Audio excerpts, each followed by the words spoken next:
मंच पर असीम यहाँ पे विशिष्ट अतिथियों doctor Shrita Thakur DG NPTI, doctor Manju ma'am principal director NPTI, Shri Ravinder Singh principal director NPTI, doctor NV Kumar director NPTI, हमारे एमएनआरई से आए हुए हमारे विशिष्ट फैकल्टी डॉक्टर पंत और परम आदरणीय श्री विवेक देवांगन जी, एडिशनल सेक्रेटरी थर्मल विद्युत मंत्रालय के, जो अपने काम के वजह से इस सभा पे योगदान नहीं दे पाए, लेकिन उन्होंने अपना संदेश भेजा है, अपना शुभेच्छा भेजा है इस प्रशिक्षण को सक्सेसफुल बन जाए इसी के लिए। और साथ ही साथ एनपीटीआई के सारे ऑफिशियल्स,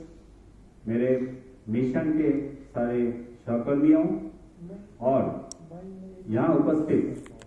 सारे किसान भाइयों, किसान उत्पादक संगठन से आए हुए प्रतिनिधि, सप्लायर्स और बायोमास पैलेट के मैन्युफैक्चरर्स जो भी यहाँ पे उपस्थित हैं, मैं आप सबको यहाँ पे स्वागत करता हूँ और साथ ही साथ पहले आपको धन्यवाद देना चाहता हूँ कि आप ये प्रशिक्षण कार्यक्रम में आए हैं।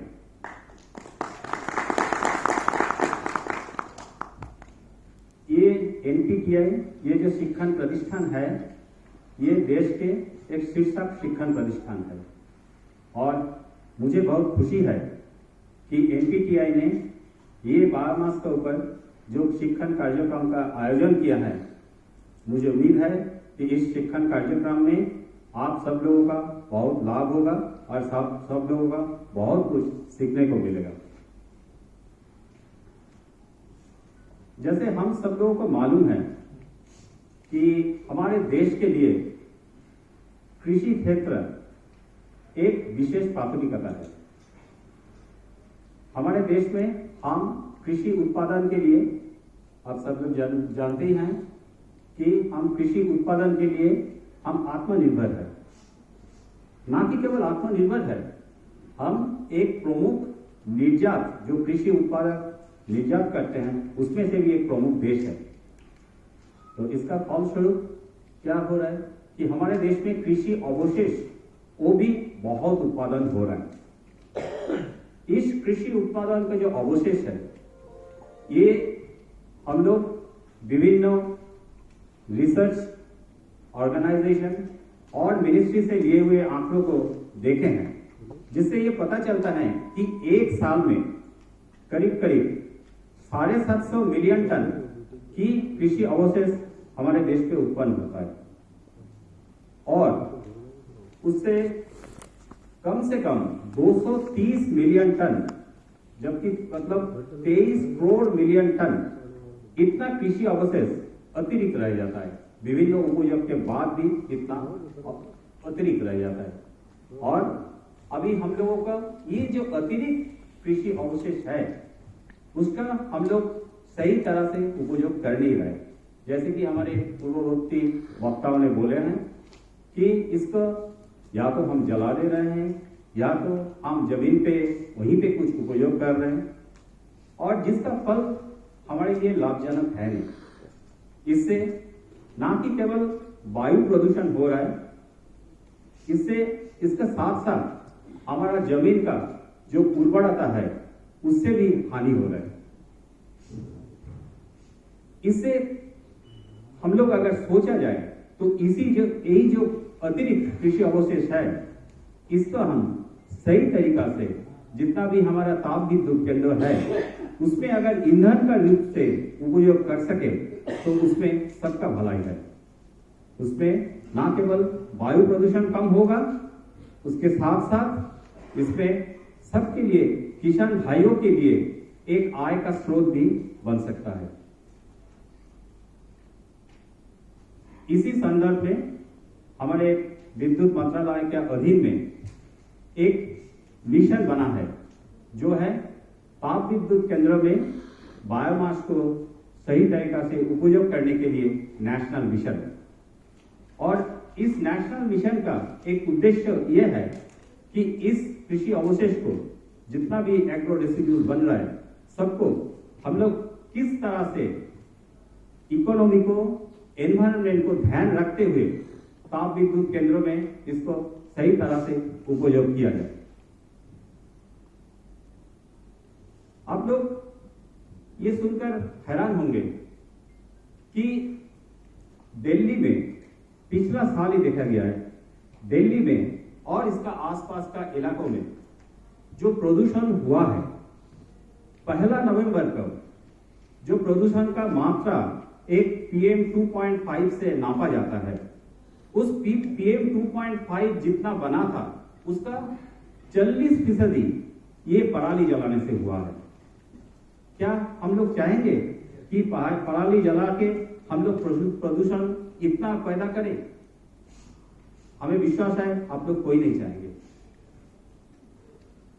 तो इसी दिशा में देश में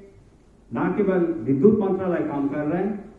बहुत सारे इसमें ऑर्गेनाइजेशंस हैं जो लोग काम कर रहे हैं, जिसमें ये नेशनल मिशन भी एक भागीदार है। और हमें गर्व है कि ये एक सच मिशन इससे भाग लेते हुए और आप सबका साथ ये यहाँ इस मंच पर योगदान करने के लिए मुझे बहुत गर्व अनुभव हो रहा है। अभी ये जो बायोमास जो कृषि अवशेष से पैदा होता है, ये बायोमास को सही तरह से उपयोग करने के लिए सारे ताप विद्युत केंद्रों को उपदेश दिया गया है कि एक मानदंड तक, एक न्यूनतम मानदंड तक बायोमास को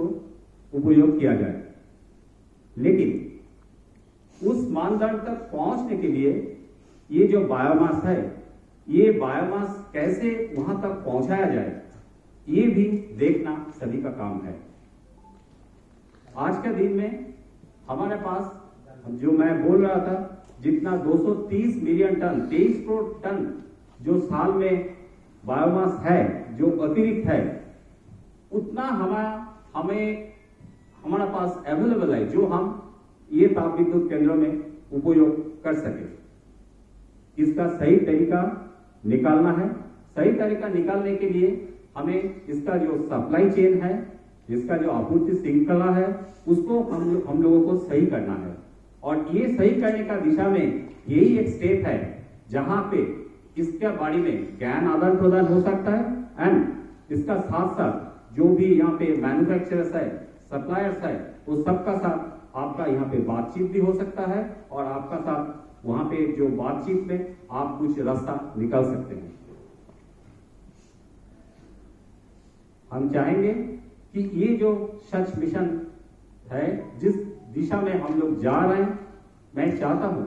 कि इसमें आप सब लोग स्वेच्छा से इसमें सहयोग दें, क्योंकि बिना आपका सहयोग से ये सफल नहीं हो पाएगा। हमें विश्वास है कि वायु प्रदूषण कम करने के लिए आप इस मिशन में जरूर इसमें भागीदार रहेंगे, इस मिशन को सफल करेंगे और आगे चल के हम लोगों का ये कभी ये सिचुएशन नहीं आएगा कि जिसमें हम लोग बायोमास का कारण हमारे प्रदूषण पैदा हो सके। इसके साथ साथ मैं फिर से आप सबको धन्यवाद देना चाहता हूं और आप सबको और आप सबका परिवार को स्वस्थ और सुंदर जीवन का कामना करता हूं। धन्यवाद।